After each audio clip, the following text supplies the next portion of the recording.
नेताजी सुभाष चंद्र बोस एक ऐसा नाम जिनके नाम से युवाओं में जोश आ जाता है, जिन्होंने आजाद हिंद फौज की स्थापना कर देश को आजाद कराने का सपना सोचा और वो सपना सच भी हुआ उनके ही द्वारा दिए गए उद्घोष का तुम मुझे खून दो मैं तुम्हें आजादी दूंगा।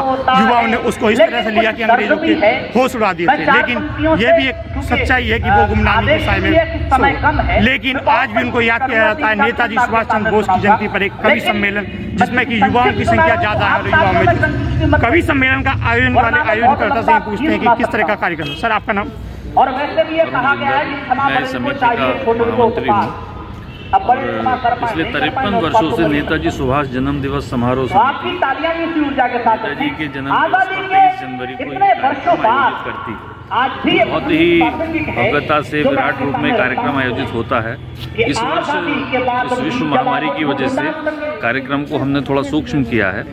ध्वजारोहण होता है आज़ाद हिंद सरकार का, जो ध्वज था, तराना गाया जाता है, प्रतिज्ञा की जाती है और इस बार फिर कवि सम्मेलन नेताजी को श्रद्धा सुमन अर्पित किए जाते हैं। हर वर्ष तो बहुत विराट होता है, 50-60 विद्यालयों के बच्चे भाग लेते हैं, संचलन होता है, सांस्कृतिक कार्यक्रम होते हैं। लेकिन इस बार 125वीं जयंती है नेताजी की और भारत सरकार ने भी, वर्तमान प्रधानमंत्री जी ने इसे पराक्रम दिवस घोषित किया है।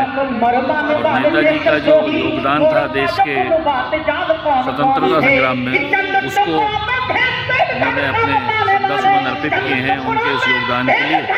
और आज युवाओं को नेताजी सुभाष चंद्र बोस का जो संघर्ष का देशभक्ति का भाव था, जो बड़े से बड़े गोल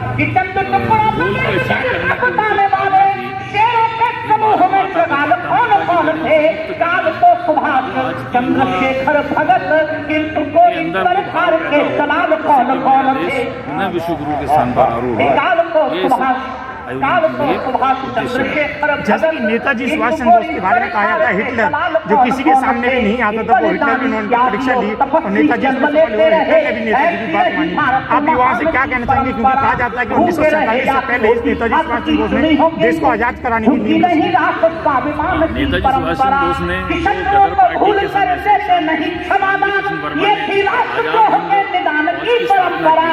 पिताजी ने उसका नेतृत्व किया और 1943 को उन्होंने जो 9 द्वीप हैं उनको स्वतंत्र करा लिया था। अभी 2 वर्ष पहले हमारे प्रधानमंत्री भी 21 अक्टूबर को गए थे और उन्होंने लाल किले से ध्वज फहराया था।